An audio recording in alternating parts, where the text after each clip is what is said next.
Every year, the president goes up to Capitol Hill to tell Congress what he wants it to do. It's called the State of the Union Address. But something strange happened. In the middle of the speech, a bird pooped on the president's head, and everybody in Washington was out to find that bird. Even me. My name is Fina Mendoza. I solve mysteries in the U.S. Capitol. I get some help from a big orange dog named Senator Something. Together, we are on the trail of this mysterious bird that might be a mythical creature from the Caribbean called a chick-turney. You can follow Fina and Senator Something on the new season of the Fina Mendoza Mysteries, starting May 3rd, wherever you listen to podcasts.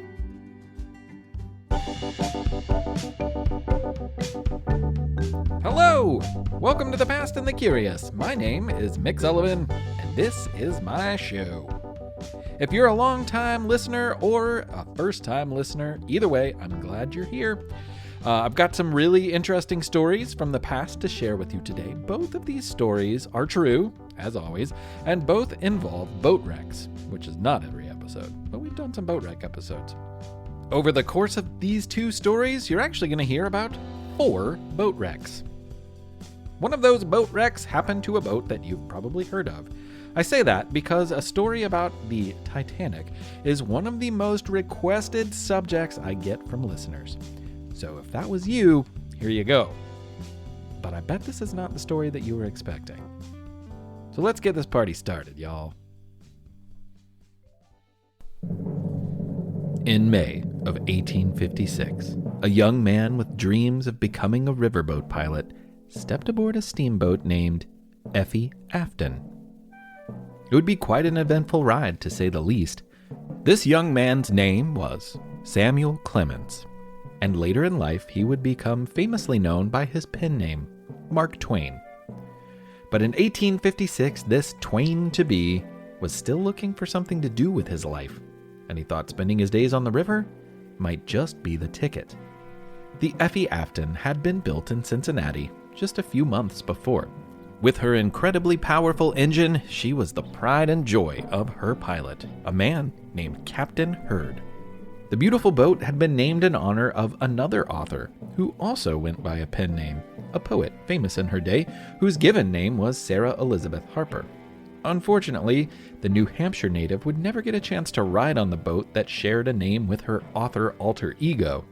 The Effie Afton left Cincinnati, traveled down the Ohio, and then was scheduled to head up the Mississippi River all the way to St. Paul, Minnesota. Not long after picking up Samuel Clemens, it would have one stubborn obstacle to contend with. There's 2,300 miles of water on the Mississippi River, and there's only one train bridge. Captain Hurd, watch out for it. Yeah, thanks. One bridge, you say? I think I got this. Okay, well, don't say I didn't warn ya. I won't! In the 1850s, there was a struggle going on in America, with 2 rival parties fighting for the heart and soul of American citizens. In one corner, we have Team Riverboat, and the new challenger. In the other corner, Team Railroad. We could say that home base for Team Riverboat was St. Louis, Missouri. St. Louis was a riverboat town, nestled at an important point in the mighty Mississippi, exactly where it meets with the nearly equally mighty Missouri River. It was the center of steamboat commerce, which was the lifeblood for the United States. For decades, paddle wheel steamers and flatboats carried nearly everything and everyone to new places, at least until trains showed up. Dadgum train! Boo, railroad, boo! Hey, what's up, paddle wheels? Or should I say, dawdle wheel? How's the slow life treating you? We could say that a home base for Team Railroad was Chicago, Illinois. The city on Lake Michigan practically grew out of nothing on swampland because it became a major hub in the growing railroad. And city leaders there, and in other places, were eager to extend the rail lines as far and as broadly as they could. It would be good for the development of America, they thought. Things got really tense in the rivalry in the 1840s when it was suggested to build a railroad bridge across the Mississippi River. Until a bridge spanned the river, there was no way to get a train across the continent. The waterway blocked all traffic. All traffic except boat traffic, that is. Steamboats made it up and down the river every day, and ferries carried people and products from eastern to western shore. It was a good business for them, so boat owners and companies fought the construction of the bridge with everything they had. They figured railroads would hurt their business, so they opposed a bridge, which they said would be a dangerous obstacle for their pilots. But more likely, they were threatened by the competition. Oh, you can just go around it, you steamboating fuddy-duddies. Railroads fought back, but it took years. 14 years, in fact, to finally build the first railroad bridge across the Mississippi River.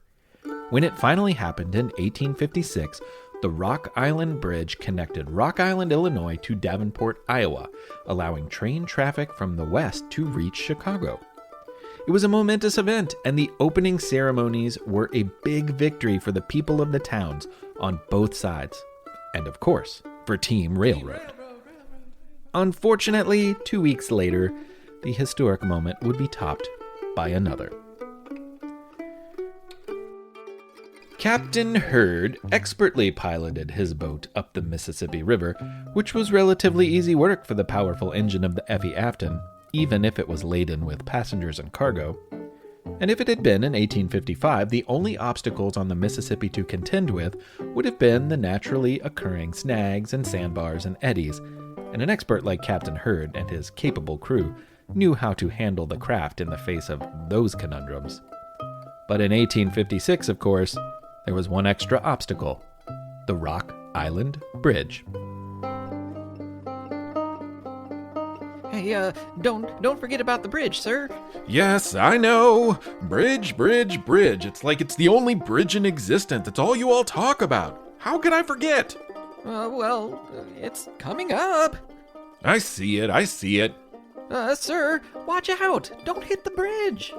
Will you relax, please? I am Captain Hurd. You're not talking to some goofball who thinks he wants to work on a riverboat and should probably just be an author instead, like that guy over there. What's your name, kid? Samuel Clemens, but Captain, I think you should watch out for the, Let me guess. The bridge. Okay, let's all focus and get past this Rock Island. What happened? What was that? I hit the bridge. You hit the bridge, but you had one job. To be fair, I had more than one job. But, I mean, the bridge was the most important part of that job, and, I hit it. So it didn't go exactly like that, but with steamboat crews watching from the wharf and a crowd of onlookers, Captain Hurd had trouble with the rush of water coming between the towers built in the river. The powerful current that this caused made things difficult to control, and the Effie Afton crashed. At first, steamboat crews on shore cheered and blew horns in celebration that the boat struck a blow to their despised bridge. But when the Effie Afton caught fire, the tenor changed.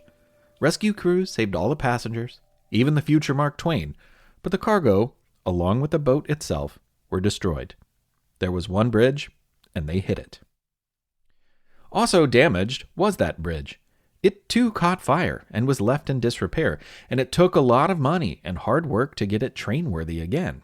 There was also a significant loss of money tied to the fiery end of the Effie Afton, so the owners of the boat, Team Riverboat, sued the company in charge of the railroad bridge to recoup their lost expenses. Team Railroad hired an Illinois attorney named Abraham Lincoln for their defense in court, and as with many squabbles between industry competitors, the case was long and tedious. Abraham Lincoln's closing arguments alone took 2 entire days. And in the end, he could have reduced them to something like this. For like 4 months out of the year, much of the northern part of the Mississippi River freezes and no steamboat can go anywhere. Meh. But a train can roll through there all year long. How you gonna argue with that? Also, why is north to south traffic more important than east to west, huh? If a person can go upriver with stuff, they should be able to cross it easily with stuff too. Also, it's just good business. The case was thrown out, And once the bridge was repaired, it continued to be an essential path for trains as they crossed the mighty Mississippi River. And eventually, boats figured out how to navigate the obstacle. It all eventually led to more and more bridges. But Team Riverboat wasn't done. One St. Louis group sued the Rock Island Bridge Company again, and it made it all the way to the United States Supreme Court in 1863. By this time, Samuel Clemens was writing for a newspaper in Nevada and calling himself Mark Twain. And that former lawyer for Team Railroad was now President Abraham Lincoln. From the creators of the popular science show with millions of YouTube subscribers comes the Minute Earth podcast. Every episode of the show dives deep into a science question you might not even know you had. But once you hear the answer, you'll want to share it with everyone you know. Why do rivers curve? Why did the T-Rex have such tiny arms? And why do so many more kids need glasses now than they used to? Spoiler alert, it isn't screen time. Our team of scientists digs into the research and breaks it down into a short, entertaining explanation, jam-packed with science facts and terrible puns. Subscribe to Minute Earth wherever you like to listen. Do you find it hard to sleep at night? Then the Sleep Cove podcast can help you. Hi, I'm Christopher Fitton, the voice and clinical hypnotherapist behind Sleep Cove. Sleep Cove features sleep hypnosis, meditations, and bedtime stories, all designed to help those of you who struggle at night to achieve a restful and peaceful night's sleep. Search for Sleep Cove on Apple Podcasts or Spotify and see why Sleep Cove helps millions of people sleep deeply all night long. It's time for You Have 30 Seconds, and this month we're going to hear from Kate, who, when she sent this back in May of last year, was on her way to Norfolk, Virginia. One of the great heroes in the Korean War was a U.S. Marine named Sergeant Reckless. Reckless made 51 trips across battle zones carrying munition and evacuating wounded Marines. Reckless received 2 Purple Hearts for injuries inflicted during these hazardous missions. Reckless saved countless lives, but what made Sergeant Reckless most unique was the fact that she was a horse. Reckless was calm in the midst of chaos. She was taught to step over communication lines and barbed wire, and to seek cover when hearing the word incoming. Reckless was the only animal ever to receive an official rank in the U.S. Marine Corps. Kate, thank you so much. That was awesome. I love animal stories. Who doesn't, right? There's some great stuff out there, and that's not one that I'd ever heard before. So thank you for sharing that. If anyone else out there has a You Have 30 Seconds to submit, it's super easy. There's information on our website. You can just email an audio file to hello@thepastandthecurious.com. It's quiz time. It's quiz time. It's quiz time. Time. Yes, it's quiz time, and I'm going for something here, so come along for the ride, okay?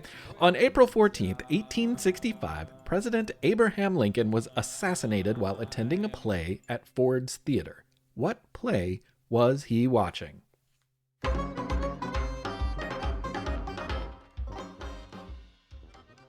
The play at Ford's Theater that night was called Our American Cousin, a comedy that was very popular in the day. And actually, future President Ulysses S. Grant and his wife Julia were supposed to join the Lincolns that night, but canceled at the last minute. Okay, here's question number 2. On April 14th, 1935, the skies in Oklahoma, Kansas, Texas, and other areas of the Great Plains went dark in the middle of the day.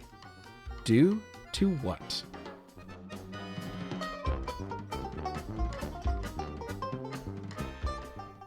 Dust. It was dust. April 14th is known as Black Sunday, and it was the most dramatic event of a years-long drought known as the Dust Bowl. On that day, clouds of dust stretched for miles from the east to the west and towered hundreds of feet high in the air. It was impossible to see your hand in front of your face, according to witness and folk singer Woody Guthrie. Dust found its way into homes, cars, barns, anywhere and everywhere. The dust storm was so bad that days later, some dust particles had made it all the way to the eastern states and the Atlantic Ocean. Okay, and question number 3. On April 14th, 1912, a boat known as HMS Titanic ran into what in the North Atlantic Ocean? It was an iceberg, and the collision happened at 11:40 p.m. on April 14th, and the boat sank after midnight on the 15th. All three of those things happened on April the 14th. Sounds like a pretty tough day, huh? I actually learned about all three of these things happening on the same day because of a song written by one of my absolute favorite musicians of all time. Her name is Gillian Welch. So I guess this is dedicated to Gillian Welch. Thanks, Gillian. You know, often in this day and age, people who board an ocean liner are heading off for an enjoyable trip, one where the leisurely act of floating across the sea is one of the main attractions. But in the early 1900s, most people boarding ocean vessels were making a necessary journey from point A to point B, and a slow, often arduous trip across the ocean was the only way to do it. Unless they were holding on to a first-class ticket, there was little to enjoy. Yet for other people, like Violet Jessop, being on a boat was a job. And while many of the ship's crew members probably didn't enjoy their work very much, Violet, for the most part, did enjoy her time as a stewardess on a number of ocean liners. Of course, there were a few bad days, though. In Violet's case, there were 3 of them. Violet's parents had moved from their native Ireland to Argentina in the 1880s with the hopes of starting a sheep farm. Not long after she was born in 1887 in the South American country, Violet fell ill with tuberculosis. Doctors did not like the odds and told her parents to expect the worst. But the young girl surprised everyone and demonstrated an incredible ability to survive. Soon, healthy and rambunctious in her home near the Andes Mountains, Violet was scampering around with a pet armadillo and eagerly welcoming a growing flock of siblings. When tragedy struck again and the family lost their father in Violet's teenage years, they all boarded a ship bound for England. It must have felt comfortable or otherwise enticing to Violet, because in just a few years, she'd spend most of her days on similar boats. In the meantime, it was her mother's turn. For the family's early days in Europe, Violet became the main caretaker of her siblings, while Mama Jessop worked aboard an ocean liner. Once she had reached adulthood, Violet too found herself sailing the seas as a stewardess among several different ships. Violet was a pleasant person, so pleasant in fact that many of the passengers she encountered, cared for, or otherwise helped, wrote letters to friends and family specifically mentioning her by name. So today, archivists can find Violet mentioned in random letters written at sea, sent to people in Europe and America, and all those letters are now preserved for the sake of history. But it wasn't all about life at sea. When a ship she was working aboard came to port, an excited young Violet disembarked for days. She treasured the time that she got to spend exploring the unfamiliar and the thrilling joy of new cities. New York was a favorite. By 1910, Violet had worked for a few smaller shipping lines. She had told herself that she did not want to work for the White Star Line, a British company with the most famous fleet of ships in the world. She heard that their routes across the North Atlantic were treacherous and plagued with things like bad weather and icebergs. She also heard the first-class passengers on White Star liners could be pretty demanding. Despite this, when she found herself with no other options, she came aboard as a White Star stewardess, tending to passengers, serving meals, caring for the seasick, and helping with anyone who needed helping. The White Star Line changed the world in the years before Violet was born, when it debuted a fleet of ships known as the Oceanic class. They were large, carrying almost 1,200 passengers, and they could make good speed with their combination of sails and steam engine. But by the time Violet was on Team White Star, they were hard at work on an all-new type of ship. The biggest, fastest, sturdiest, most powerful, and most beautiful that anyone had ever seen before. The Olympic class. White Star Line. You wanted a big ship, and now we've got the ship for you. At nearly 900 feet long, the Olympic-class ships are twice as long as those puny other ships at sea. Need to carry a lot of people? Look no further. You can fit so many people in this baby. 2,400 passengers, and that's in addition to the crew of 900 needed to operate each of these marvelous machines. Splendid grand staircases and ornate ballrooms that rival the finest hotels in Paris and New York are aboard each of these sister ships. Oh, what's that, you ask? Sister ships? That's right. Each one of these sister ships are truly a miracle of engineering extravagance and human ability. That's why we made not one, not two, but 3 of these amazing beauties. The first one off the line, the Olympic, namesake for the class of ship. The other 2 not far behind. That would be the Titanic and the Britannic.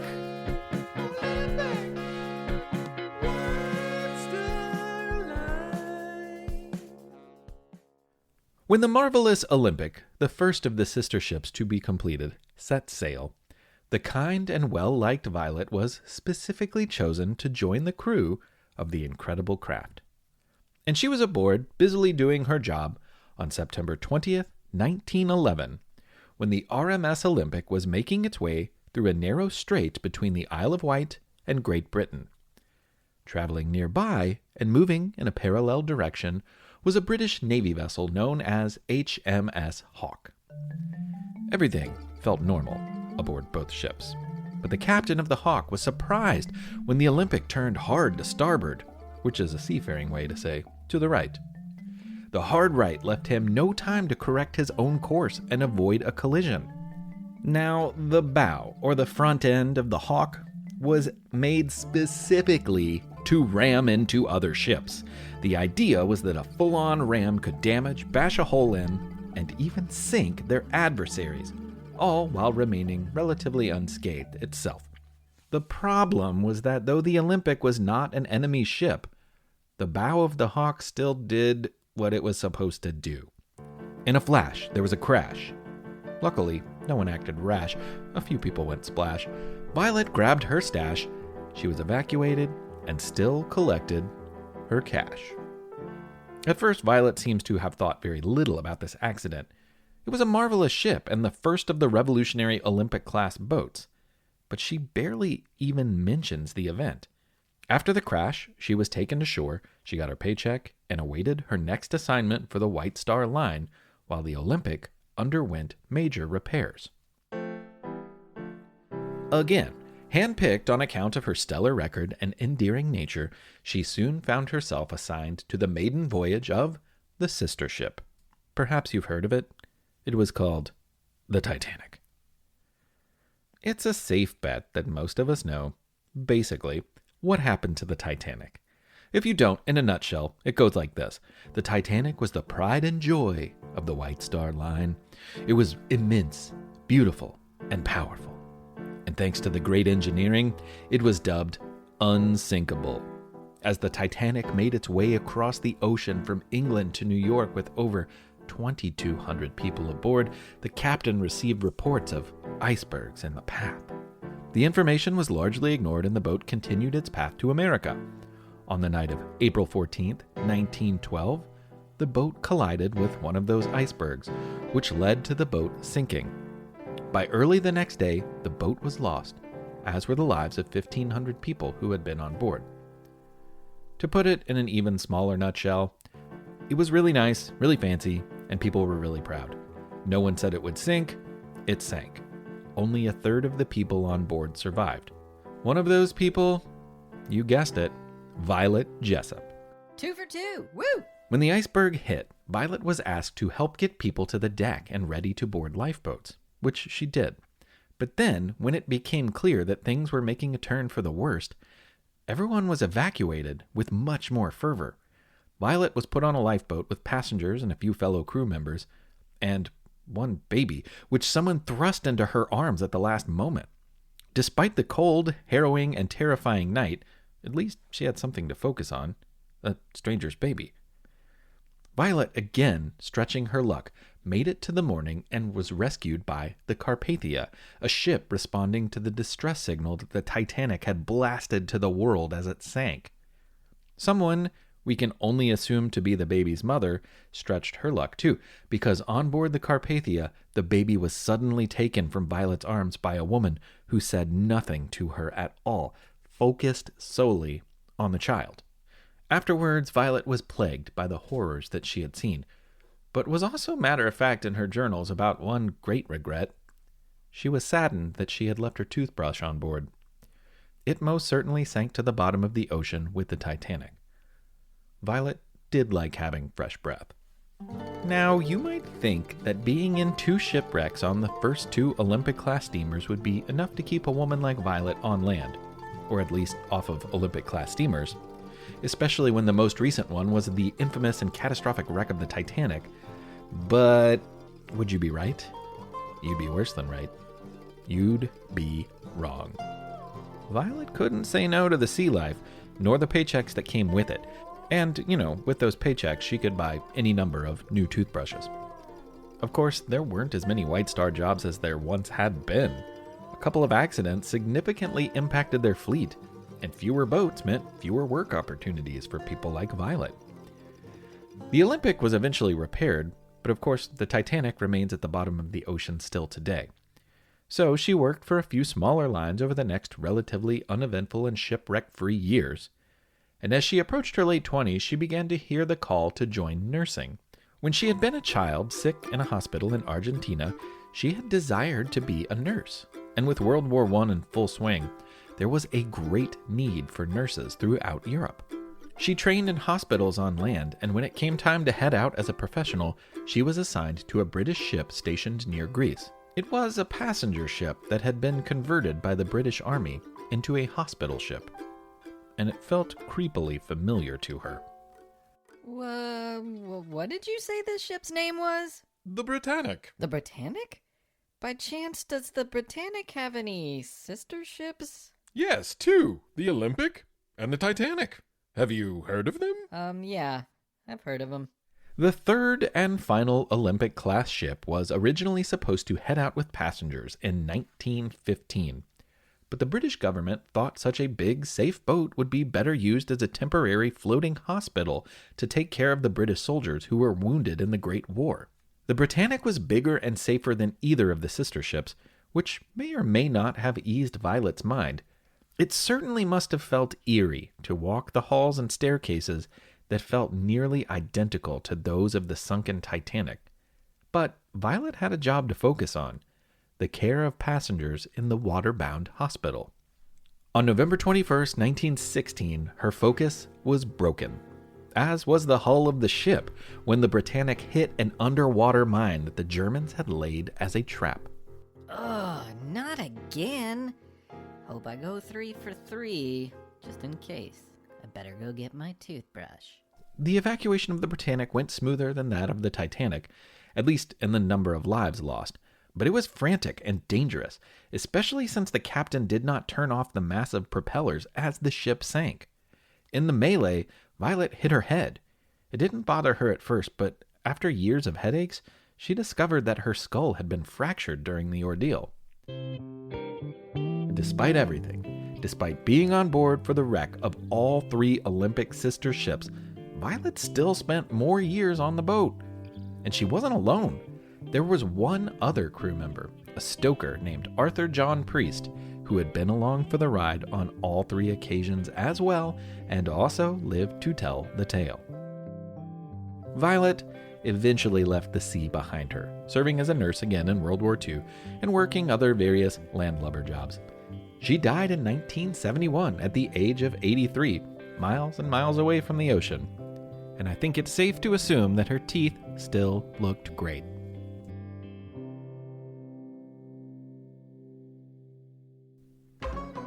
Well, all right. Thank you for listening to episode 67 of The Past and the Curious. I hope you enjoyed it.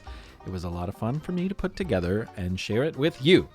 I have some Patreon people to thank. And also Sam and Zoe in Birmingham, Alabama, brother and sister, who have birthdays like right jam-packed next to each other. Sam is turning 12 I think next week, depending on, next week, and Zoe as well. So, hey, happy birthday to you both. I'm so glad that you are out there. And there is another birthday, Quinn in Acton, Maine, turning 8. Happy birthday to you, Quinn. And I'm so glad that you are out there too. I want to also thank Ruby. I think you're in Australia. You sent me a really great question, and I was late getting you an answer, but there is an answer that I just sent. And also Torin did a school project on the meat shower and was kind enough to send an article about it, like a primary source from the time period that I had never actually seen before. It was on archive.org. So that was very, very cool. Thank you for doing that. Elliot and Elodie, you will have a song next month, but I need to know what to make that song about. So give it some thought and send me a note. Now, Lucy and Drew from Charlottesville, Virginia, which happens to be one of my favorite places in the country. I love Charlottesville. Been there many times. Love it, love it, love it. I bet it's really cool to live there. I have a song for you. So, yeah. Here it is. And everyone else, thanks for listening. Thanks for being a part of the show. And tell somebody about it, That's all you can do to help. Appreciate it. Bye. I think in Latin they say Natalis for birthday, Lucy Felix Natalis. I hope it's the right way to say happy birthday, Lucy. And as for you, Drew, happy birthday to you too. I hope you spent the day solving Rubik's Cubes, which is something I can't do.